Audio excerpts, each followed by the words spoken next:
دوستو یہ ہیں انجینئر محمد علی مرزا جو کہ جہلم میں پیدا ہوئے 1977 میں۔ انہوں نے اپنا مکینیکل انجینئرنگ کی ڈگری جو حاصل کی وہ جہلم سے حاصل کی۔ اس کے بعد اسلامک تعلیمات انہوں نے حاصل کی۔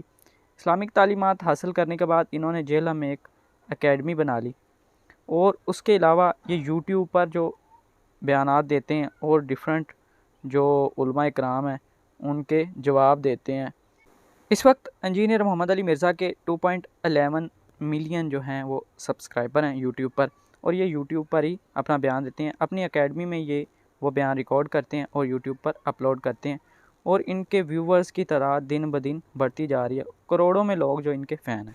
ان کا نعرہ جو ہے وہ یہ ہے کہ نہ میں سنی نہ میں وہابی، میں مسلم علمی کتابی۔ ان کا کہنا ہے کہ میں نے فرقہ واریت کو ختم کرنا ہے، میرا تعلق کسی بھی فرقہ سے نہیں ہے، میں صرف مسلمان ہوں اور میں نے فرقہ واریت کو ختم کرنا ہے۔ اچھا، اس حد تک جو اس کا بیانیہ ہے وہ ٹھیک ہے، ہر بندہ کہتا ہے کہ میں سیٹسفائیڈ ہوں کہ مسلمان کو مسلمان ہی ہونا چاہیے، فرقہ واریت سے پاک ہونا چاہیے۔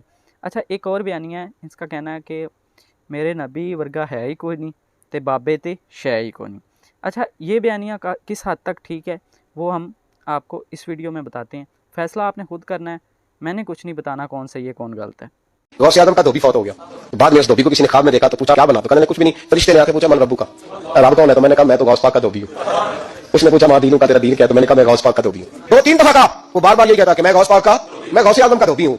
کہتے ہیں حضور غوث اعظم اس کی قبر میں تشریف لائے، حضور غوث اعظم قبر میں آئے اور فرمانے لگے کیوں تنگ کرتے ہو میرے ماننے والے کو، کیوں تنگ کرتے ہو میرے، یہ کوئی لوارث ہے اس کو تنگ کر رہے ہو؟ فرماتے ہیں حضور غوث اعظم نے فرمایا مجھ سے پوچھو کیا پوچھنا ہے، مجھ سے پوچھو۔ فرشتے کہنے لگے ہم پوچھتے ہی نہیں۔ وہ اللہ کے بندو کسی بڑے سے بڑے امام نومی قبر کسی نے کھنگن نہیں دینا۔ تیسرا فرشتے پریشان رہے کہ لائی ہے وہ گرز مارن گے، اللہ کو نہیں جاؤں گا، فرشتے اللہ کو ٹور کے اللہ کیڑا بندہ ہے، فرشتے سے سرما بنا کے رکھ دیں گے۔ ہوتا غوث پاک کا دھوبی کیا نبی علیہ السلام کا دھوبی بھی، وہ بھی اپنے مال کے مطابق اٹھایا جائے گا۔ بخاری مسلم میں الفاظ ہے، منہم نامی یہ غلام تھا نبی علیہ السلام کا، اونٹ کا کجاوا کستا تھا، آپ کو وضو کروایا کرتا تھا۔ غزوہ خیبر کے موقع پہ ایک نامعلوم تیر لگا، وہ شہید ہو گیا۔ صحابہ نے کہا بڑا خوش نصیب ہے شہید ہوا ہے۔ آپ نے تم اسے شہادت کی خبریں اور یہ سنا رہے خوش نصیب ہے، اور میں دیکھ رہا ہوں کہ اللہ تعالیٰ نے اس پہ آگ کی چادر ڈال دی ہے، جو اس نے مال غنیمت کی ایک چادر چوری کی تھی۔ تو اسی غوث پاک کے دھوبی لے کے بیٹھے ہو، اوکھے ویلے بزرگ کام آتے ہیں اور کوڑ مارنا بند کر دو۔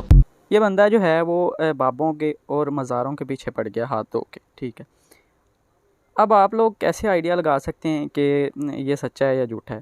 اب آپ یہ کریں کہ یہ تو آپ سمجھتے ہیں کہ اس دنیا میں اگر سب سے زیادہ کسی کا مقام و مرتبہ ہے تو ہمارے پیارے نبی حضرت محمد صلی اللہ علیہ وسلم کا ہے، اس کے بعد اگر کسی کا ہے تو وہ ہے صحابہ اکرام کا۔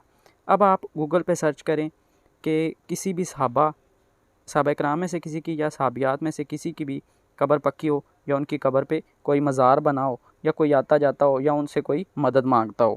تو اگر ان کی قبروں پہ مزار نہیں بنے، ان کی قبریں پکی نہیں ہیں، کوئی سجدہ نہیں کرتا جا کے، کوئی نہیں ایسے ان سے مانگتا، تو پھر ان کے مقابلے میں ویلیو مقام و مرتبہ کے لحاظ سے بابے تو شے ہی کوئی نہیں۔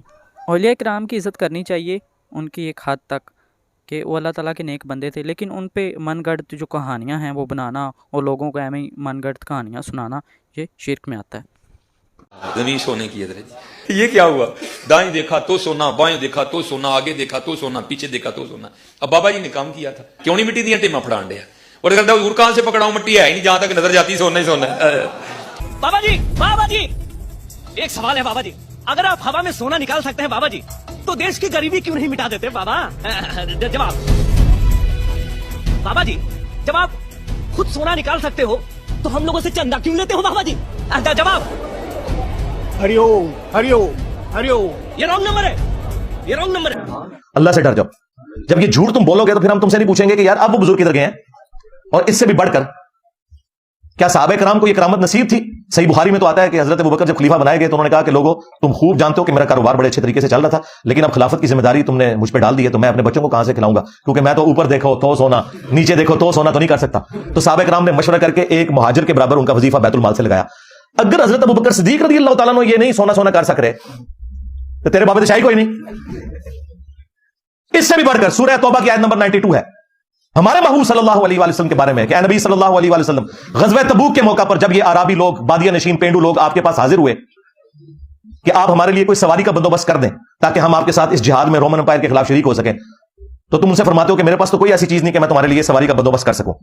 تم دیکھتے ہو کہ یہ تم سے اس حال میں واپس پلٹتے ہیں کہ ان کی آنکھیں آنسوں سے تر ہوتی ہیں اس غم کے سبب کہ جہاد میں شریک نہیں ہو سکیں گے۔